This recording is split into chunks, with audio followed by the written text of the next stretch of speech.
Welcome back students. और अब हम लोग आगे बढ़ते हैं यार आर एल और सी सर्किट पे कि अगर आपने आर एल आर सी या आर एल सी तीनों को एक साथ लगा दिया सीरीज में और पैरेलल में तो क्या होगा। तो आज तो हमारा डिस्कशन सीरीज पे रहेगा, उसके बाद हम फिर पैरेलल पे भी डिस्कस करेंगे। ठीक है, तो आपको सबसे पहले तो ये समझ में आना चाहिए कि व्हाट आर फेजर क्वांटिटीज। तो आप जाके फेजर क्वांटिटीज का वीडियो देखिए, मैं शॉर्ट में आपको बताता हूँ। Phasor quantities are those quantities which follow vector addition but are not vectors. Current and voltage in AC are phasor quantities.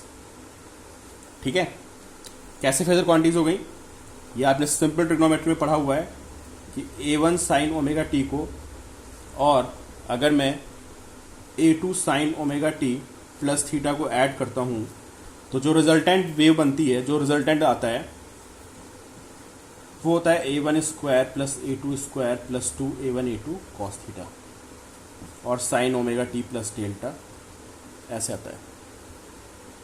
ठीक है, तो ये वेक्टर एडिशन को फॉलो करता है। जो रिजल्टेंट वेव का एम्पलीट्यूड होता है, जो रिजल्टेंट वेव बनती है, दैट फॉलोज वेक्टर एडिशन। तो सिंपल से ट्रिग्नोमेट्री से पता चल जाता है कि साइन के फंक्शंस वेक्टर एडिशन को फॉलो करते हैं। ठीक है, तो ऐसी क्वांटिटीज को हम क्या बोलते हैं, फेजर क्वांटिटीज बोलते हैं। और फेजर क्वांटिटीज आपको पता है कि घूमती रहती है, ऐसे ऐसे ओमेगा से घूमती रहती है वो। ठीक है, और साइन कॉस का फंक्शन होती है।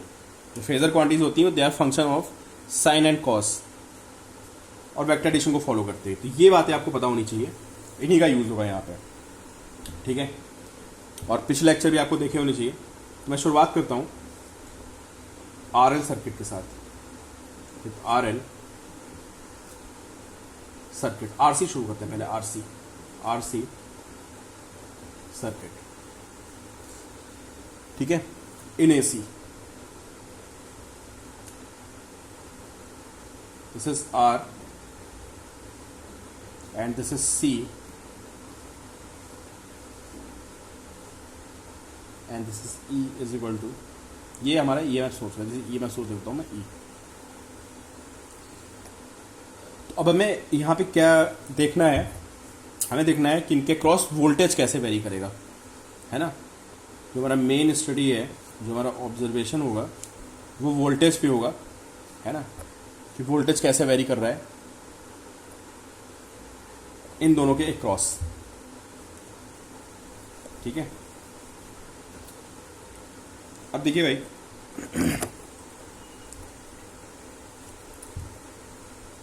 करंट भी साइन के फंक्शन को फॉलो कर रही होगी। ठीक है, करंट एज्यूम कर लेते हैं किसी टाइम पे जो करंट है, current is given by I is equal to I naught sine omega t. जहाँ से करंट जाएगी, this resistance is R, this is XC, है ना। आप सबको पता है कि XC कितना होता है, capacitive reactance which is 1/ωc। ठीक है, अब सबसे पहले मुझे बताइए, आप आपको वीडियो पॉज करके आंसर देना है। ठीक है, ये I naught sine omega T है, तो what is voltage across resistance, what is VR। अब वीडियो पॉज करिए और आंसर सोचिए क्या होगा। I naught R sine omega T, this is VR। ठीक है, तो पूछता है what is voltage across capacitance instantaneous, मतलब अगर इस टाइम पे करंट ये है तो इस टाइम पे वोल्टेज कितना होगा, this will B voltage. What about VC, आप सबको मैंने बता चुका हूँ, जो कैपेसिटिव रिएक्टेंस होता है ये एक तरह से रेजिस्टेंस की तरह काम करता है ना। तो कभी भी आप करंट को अगर आप रिएक्टेंस से मल्टीप्लाई करेंगे तो you will get voltage.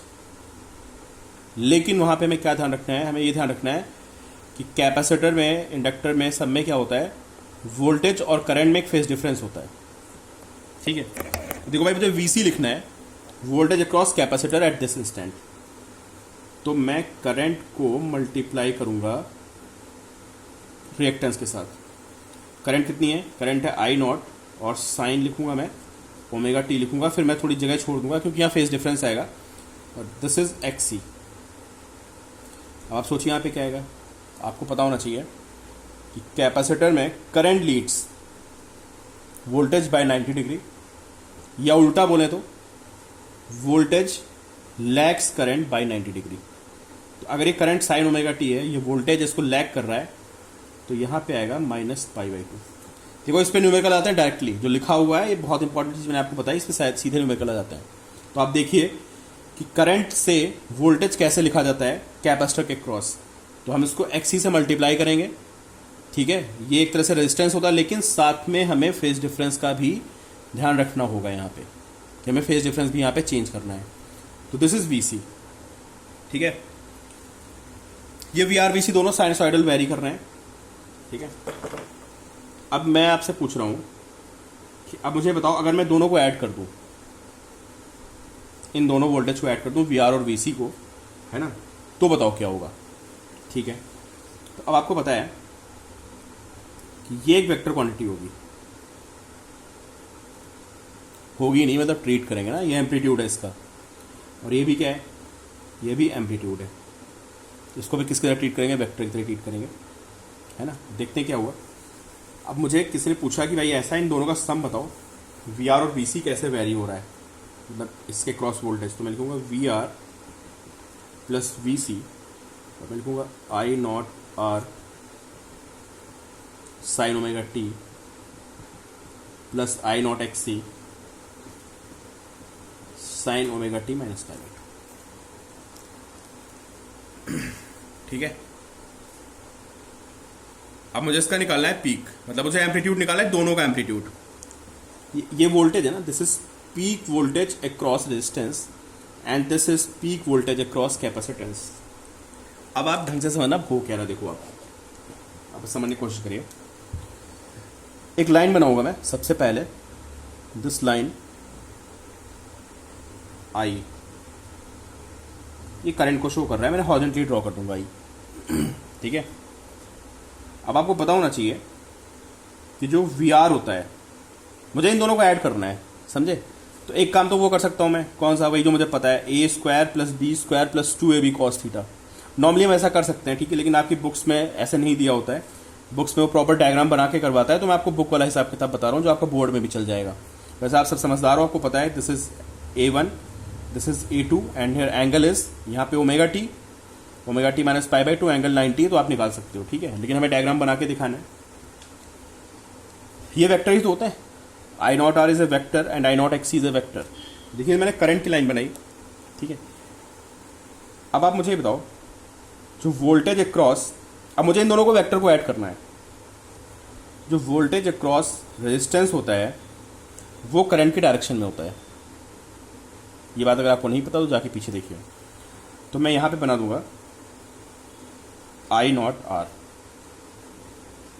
This is I0R, क्या है ये, this is peak voltage across resistance and I0XC जो है, आप देखिए ओमेगा टी माइनस π/2 है, तो ये इससे 90 फेज में पीछे होगा। तो दिस विल बी I0XC, ठीक है। ये I0XC हो गया, ये फेज में 90 इससे पीछे है। देखो इधर चलते हैं, इस लाइन से इधर चलते हो तो एंगल पॉजिटिव होता है, और इस लाइन से इधर आते हो तो एंगल नेगेटिव। तो सबसे पहले मैंने I बनाया, I के साथ मैंने किसको बना दिया, इसकी पीक वोल्टेज को बनाया, और यहाँ पे I0XC बना दिया, ठीक है। और अगर मैं इनको ऐड करूंगा, दोनों वेक्टर हो गए, बात खत्म।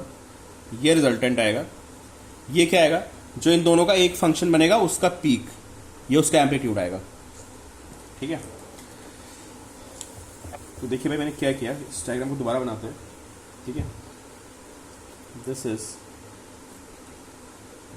I0R and this is I0XC। तो एम्पलीट्यूड जो है इनके, दे आर एडेड वेक्टोरियली, है ना, जिनके एम्पलीट्यूड है वेक्टोरियली ऐड हो रहे हैं, यहाँ पे कहीं रिजल्टेंट आएगा। अगर मैं इस पीक को √2 से डिवाइड कर दूं तो क्या आएगा बताइए। अगर मैं इसको √2 से डिवाइड कर दूं तो क्या आएगा, तो ये RMS आएगा। कौन सा RMS, रेजिस्टेंस के क्रॉस RMS, समझ रहे हैं आप। अगर आपके पीक वोल्टेज, अब बात ध्यान समझना कि अगर आपके पीक वोल्टेज वेक्टोरियली ऐड हो रहे हैं, पीक वोल्टेज को मैं √2 से डिवाइड करूंगा तो VR RMS and this is VC RMS, ये भी हमारे वेक्टोरियली ऐड होंगे, और ये इनका कहीं यहाँ पे रिजल्टेंट आएगा। ठीक है। अब आप समझो कि आपकी बुक वगैरह में क्या दिया होता है, वो आरएमएस वर्ड यूज नहीं करता है, समझे। वो क्या बोलता है, आप ध्यान सुनिएगा आप मेरी बात, वो सिर्फ वोल्टेज लिख देता है। अब मैंने आपको यहाँ दो चीज़ें अलग अलग बता दी। मैंने बताया कि देखो यार ये पीक वोल्टेज है आई नॉट आर और आई नॉट एक्सी। फिर मैंने बताया कि देखो अगर मैं इसको रूट 2 से डिवाइड कर दूं तो ये आरएमएस बन जाएगा। आपकी बुक्स में सीधा वोल्टेज लिखा होता है, कुछ बताता नहीं है कि आरएमएस है कि पीक है क्या है। आप समझ लेना कि वो आरएमएस है। क्लियर, इसको नोट कर लेना, बाद में कंफ्यूज मत होना कि आपकी बुक्स में जो वोल्टेज होता है ये हमेशा आरएमएस होता है। तो अगर मैं आपसे पूछूं व्हाट इज पीक वोल्टेज, अगर मैं आपसे पूछूं व्हाट इज पीक वोल्टेज, यहाँ पे पीक वोल्टेज कितना आएगा, तो पीक वोल्टेज की वैल्यू कितनी आएगी, आई नॉट को कॉमन लेते हैं and this is under root R square plus x square, this is peak voltage. मतलब इन दोनों का एम्पलीट्यूड आ गया। अगर मैं पूछूं कि नेट आरएमएस कितना आएगा, भाई ये उस यही तो है, ये आपका क्या शो कर रहा है, ये उन दोनों का रिजल्टेंट शो कर रहा है ना, जो एक फंक्शन बनेगा, समझे आप। जो दोनों वी आर और वी सी को ऐड करके जो एक फंक्शन बनेगा वो इस एक फंक्शन का एम्पलीट्यूड है ये। तो ये हमारा आरएमएस को शो कर रहा है। किसका आरएमएस, इन सबका इफेक्ट, मतलब आर और सी के अलावा, आर और सी को भूल जाओ, ये रिजल्टेंट है, दिस इज आरएमएस। तो बताइए आरएमएस कितना आएगा, जो वी आरएमएस आएगा वो कितना आएगा, under root V R RMS square, this is V R, this is RMS का square, plus we C and this is RMS का स्क्वायर। ये हमारा आरएमएस वोल्टेज आएगा। क्लियर, एक फॉर्मूला हमारा पीक का आ गया। ये कौन सा वोल्टेज आया, दिस इज ई नॉट या वी नॉट लिख देते हैं, दिस इज उन दोनों के क्रॉस पीक वोल्टेज, दोनों के नहीं मतलब उनका जो कॉम्बिनेशन बनेगा उसके cross this will B peak voltage. और ये हमारा क्या है, दिस इज आरएमएस वोल्टेज। ठीक है, तो पीक वोल्टेज भी वेक्टोरली ऐड हो गए, मतलब जो उनका रिजल्टेंट, जो दोनों के साइन फंक्शंस का रिजल्टेंट आएगा ये उसका एम्पलीट्यूड होगा, और ये हमारा जो दोनों का साइन फंक्शन आएगा रिजल्टेंट, ये उसका आरएमएस होगा, under v RMS square plus we c RMS square. ठीक है, अब देखो चाहे तो यहाँ इसको यूज कर लेते, दोनों यूज कर सकते हैं। ठीक है, वी आरएमएस को मैं लिख सकता हूं आई आरएमएस इनटू जेड। अब ये जेड एक नई चीज आ गई, इसको बोलते हैं इम्पिडेंस। एक तरह से रेजिस्टेंस, समझे, एक तरह से किसकी बात हो रही है, ये रेजिस्टेंस की बात हो रही है। ठीक है, तो देखो भाई वी आर एम एस को मैंने दिया I R M S into Z, तो ये आएगा I R M S into Z, मतलब सॉरी हमारा जो वी आर एम एस था वो था under root V R R M S का स्क्वायर या V C R M S का स्क्वायर, ये था। ये नेट है, मैं इसको लिखूंगा I R M S into Z, where Z is impedance, और एक तरह से ये पूरे सर्किट का ओवरऑल रेजिस्टेंस का जो काम होता है वही काम है इम्पिडेंस का होता है। मैं वी आर एम एस को क्या लिखूंगा, I R M S into R का square, V C R M S को क्या मैं लिखूंगा, अगर मैं आई आर एम एस को एक्सी से मल्टीप्लाई करूंगा तो मुझे V C I R M S मिल जाएगा। I R M S I R M S I R M S ये तीनों हटेंगे तो आपको पता चलेगा कि Z is under root R square plus X C square. ये इम्पिडेंस आ गया, मतलब एक तरह से रेजिस्टेंस आ गया, समझे, दिस इज कॉल्ड इम्पिडेंस। ठीक है, देखो ये भी वेक्टोरली ऐड हो रहे हैं, R square plus X C square, R square plus X C square, ये भी वेक्टोरली ऐड हो रहा है आपका। ठीक है, और देखते हैं क्या है। ये हमारी करंट की लाइन थी, this is line of current. ये हमारी वी आर की लाइन थी, ये हमारी वी सी की लाइन थी। ठीक है, वी आर कह लो, वी नॉट आर कह लो, V R M S R कह लो, सब बातें बराबर हैं, समझे। यहां पे सिर्फ वी सी लिखा होगा तो वी आर एम एस होगा, यहाँ पे वी सी नॉट भी हो सकता है, कुछ भी हो सकता है। चलो एक काम करते हैं, कंफ्यूज नहीं करते हैं आपको, सिर्फ वी आर यूज कर लेते हैं। ठीक है, this is V R and this is V C, मतलब ये आर एम एस है, समझे, this is R M S, this is R M S. ये एंगल क्या शो कर रहा है बताओ, ये क्या है, ये है नेट वोल्टेज। ये है वी आर और यही लाइन हमारी करंट की भी है, करंट और वी आर दोनों सेम डायरेक्शन में है। तो अब आप देख लो जो नेट वोल्टेज आ रहा है वो वी आर की लाइन से फाई एंगल नीचे है, और ये एंगल हमको पता है नेगेटिव होता है, इधर का एंगल नेगेटिव होता है ना। पता है क्या चलेगा, जो फाइनल वोल्टेज आ रहा है वो वी आर से फाई एंगल बना रहा है, ये करंट से फाई एंगल बना रहा है, क्योंकि वी आर और आई की डायरेक्शन सेम है। तो अगर मैं आपसे पूछूं tan फाई कितना होगा, तो tan फाई कितना होगा, this will be V C by V R, या हम इसको V not C by V not R भी लिख सकते हैं, है ना। या इसको हम वी सी को I R M S into Z लिख सकते हैं, है ना। वी सी को हम क्या लिख सकते हैं, I R M S into Z, upon V R को क्या लिख सकते हैं, वी आर को लिख सकते हैं हम I R M S into R. तो V C by V R, ठीक है। तो tan फाई की वैल्यू कितनी आएगी हमारी, tan phi is equal to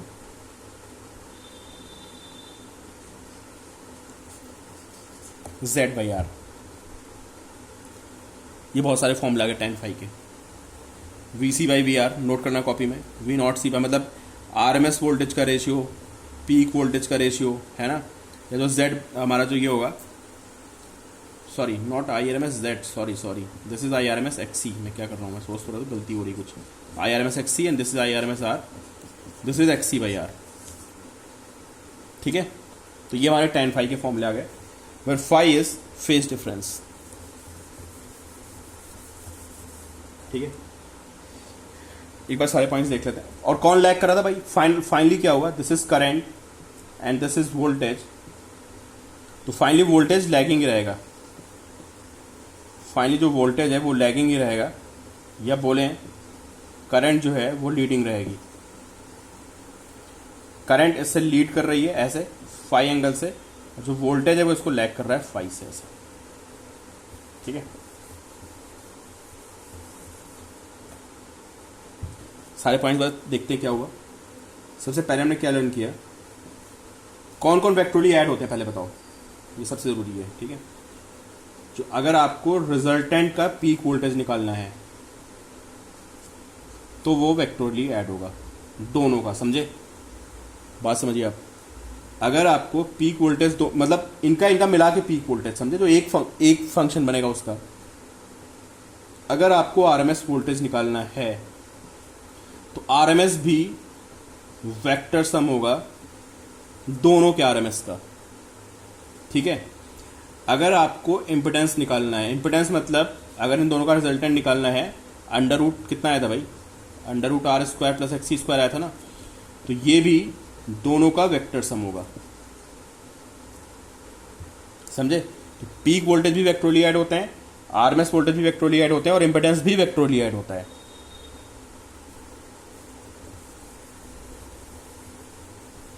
ठीक है। अब देखो भाई किसी किसी बुक में क्या होता है ना, यहाँ पे कॉम्प्लेक्स नंबर्स को यूज कर लेते हैं लोग, किसी किसी बुक में आप पढ़ेंगे तो यहाँ पे क्या करते हैं, कॉम्प्लेक्स नंबर को यूज कर लेते हैं और उसको जे से नोट करते हैं, कॉम्प्लेक्स नंबर जो जे से नोट करते हैं इसको, ठीक है। कॉम्प्लेक्स नंबर का मैं वीडियो अलग बना दूंगा, उसमें बता दूंगा मैं आपको।